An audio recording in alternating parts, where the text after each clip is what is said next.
We're here to settle a 40-year-old debate, console versus gaming PC. And we're gonna be building a budget gaming PC to show you guys what you can do while on a budget, while also discussing the pros and cons of building a budget gaming PC, or just gaming PCs in general, versus getting a console, and which one is perfect for you. But before we dive into that, let's hear a word from today's sponsor. Today's video is brought to you by FlexiSpot and their E4 standing desk. The FlexiSpot E4 is an electric standing desk that utilizes two motors for increased stability. The dual motors generate less than 45 decibels of sound, while allowing the desk to hold 220 pounds of weight at any height. The E4 also features an LED control panel that comes with a sit-stand alarm and 3 height programmable buttons, allowing you to alternate between any height settings with no hassle. The best part about the E4 is that there's a variety of customization options for the frame and desktop to ensure you get the perfect desk. For example, we chose the bamboo desktop as it's environmentally friendly and highly durable. FlexiSpot is a standing desk for every price point. With some crazy discounts across all their products, you can find the perfect desk for your budget at their Amazon store. FlexiSpot also has a new product, neon lights. The FlexiSpot neon lights are the perfect addition to any setup with their wide range of colors and lighting modes.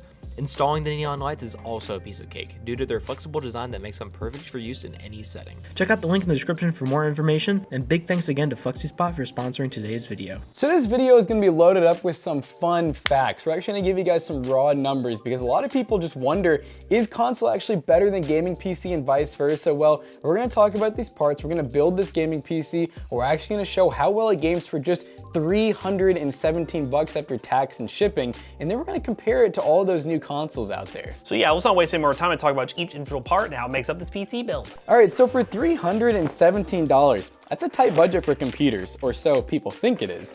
Normally, you know, a couple years ago, that wouldn't even really get you something that would game, but right now, guys, we are in a really good market. PC prices are just absolutely coming down. Consoles are starting just to near MSRP. But that's the fun part about PCs is we're starting to see very, very below MSRP pricing on pre-built computers and just individual parts. So what I decided to do with this build was go to eBay for quite a bit of this. Now there is some new parts here, but obviously I was able to, man, this thing is bubble wrapped. It's really wrapped. I feel good about it working. Yeah, this person took good care of it. So obviously look for a good reputable eBay seller. And what I love to do on eBay is just type in CPU motherboard combo.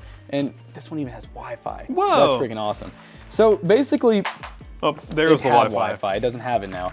This is basically a older Intel CPU motherboard and, get this, RAM combo that, where's the RAM at? Where's the RAM? Oh, I was gonna say, I was like, we missing the They RAM? put a Wi-Fi card? Oh, okay, so, all right, hold on, I'm getting ahead of myself.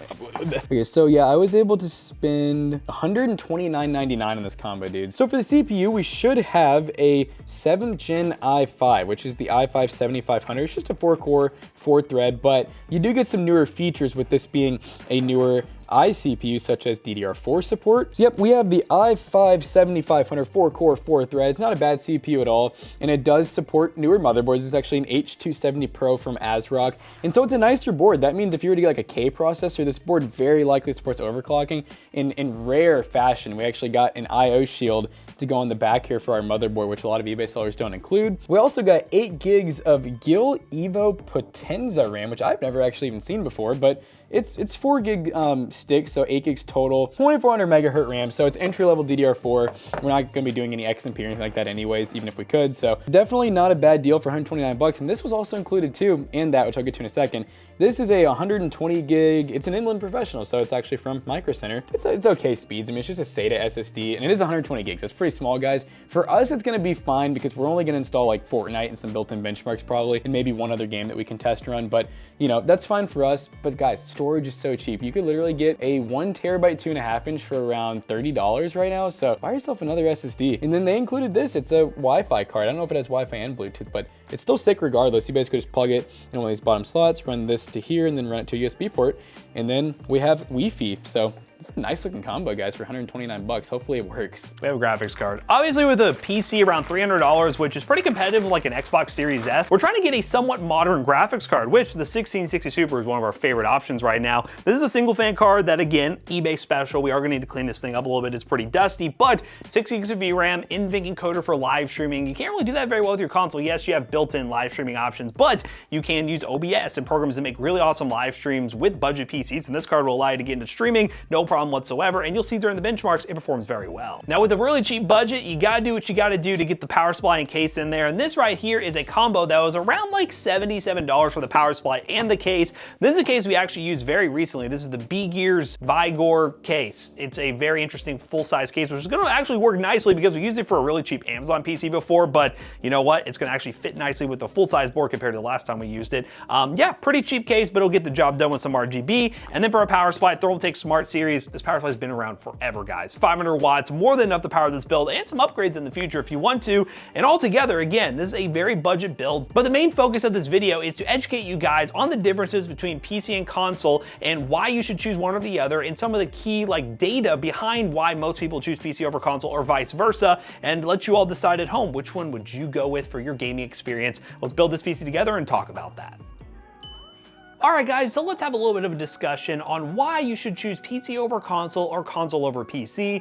Just a little bit of a secret, we're obviously going to be preferring PC here because that's what we do here. We love PC, even though we do think there is a place for console gamers out there. We really do prefer the PC experience and push people in the PC experience because it just overall is better in our opinion. But you can let us know down below if we're wrong about that. But let's go ahead and talk about some of the reasons why you would go with a PC over a console, and then also consider some of the reasons why console gamers are a thing and they exist and they don't really care about PC at all. When it comes to gaming, computers have been heavily involved in it since the 1970s. So many different games have been released, supported on PC for so many years that a PC in general, while you may have to do some workarounds with emulation and some custom modifications, can actually run old retro games natively compared to something like a console where you're really stuck playing that generation of console or just hoping on Xbox and PlayStation to support backwards compatibility, which normally only supports 1 or 2 generations behind, but that does require you needing a disc and stuff like that. So with PC, it's just really straightforward to play older games, and you can have a library that's tens and thousands of games deep from all the way back into the 1970s and beyond. Now, in terms of how many games are on Xbox, on average between the Xbox Series S and Xbox Series X right now, you could get about 4,000 plus games from the Microsoft Store.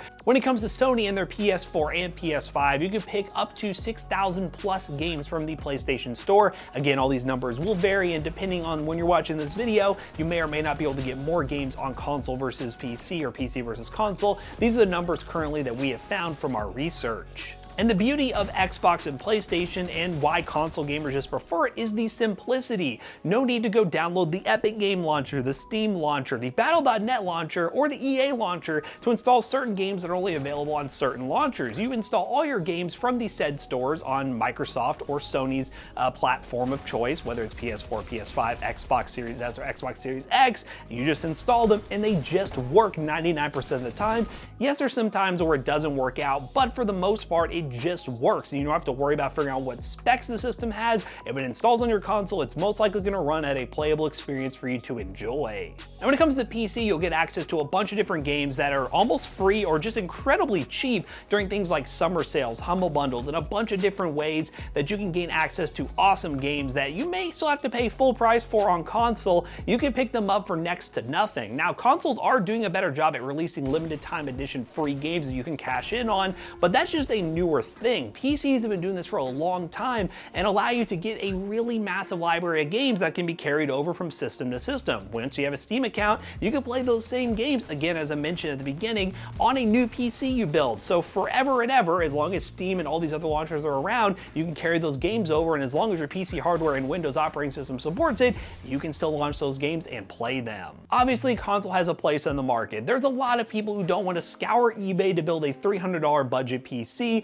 to be able to play their latest titles and have to install drivers and optimize and make things work. It does play games, but it's not exactly perfect. But PC brings such a dynamic experience where you can go well beyond just playing games and doing a bunch of different cool stuff. And I guarantee you, you'll have a much better experience overall and get your money's worth when you invest in a PC platform versus buying a console and eventually having to get another console and another console and another console. So one of the most compelling reasons to go with building a gaming PC or buying a pre-built over getting a console is the fact that, yes, you may spend more on the PC from the get-go. You may spend double or triple the price of a console to get into PC gaming, but you will save so much money on computer games over the years, especially if you're playing multiple. Now, if you're just playing like 1 or 2 games, then obviously, yeah, console is going to be cheaper, but if you're gonna be playing a lot of indie titles and a lot of AAA titles, you will save so much money with the amount of sales that PCs have. And a big reason for this is because from the research that we did,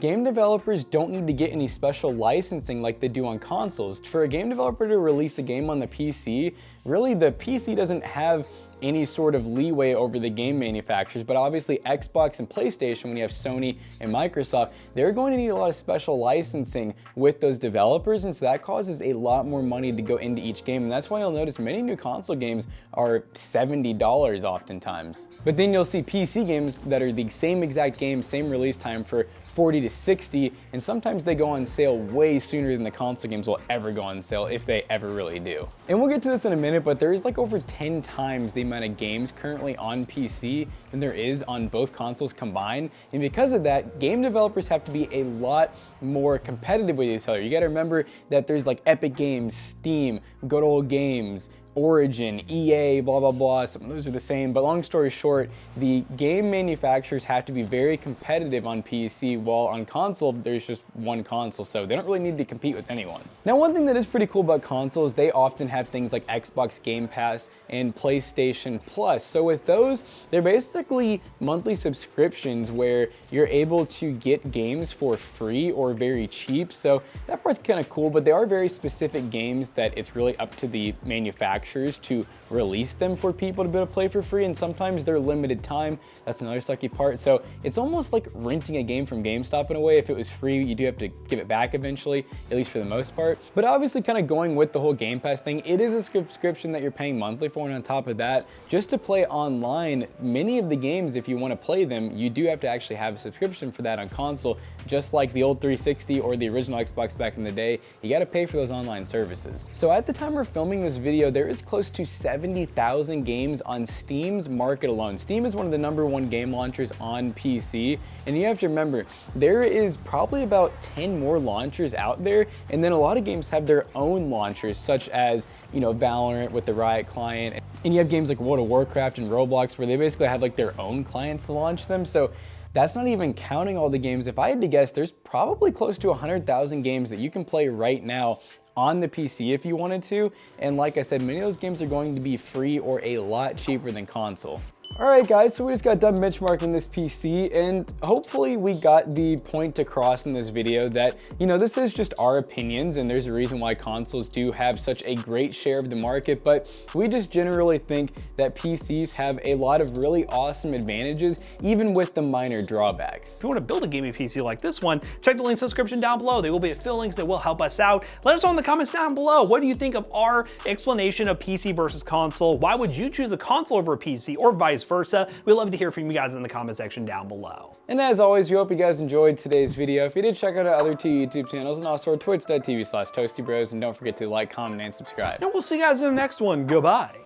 Now, speaking of PC customization and versatility, guys, PCBros.tech, we have PCs ranging from $100 all the way up to $5,000, because that is the type of range you get with PCs. PCBros.tech, gaming PCs, gaming laptops, and so much more. Use code ToastyBros2 and check out to save 2% on your next purchase. See you guys later. Goodbye. Peace out.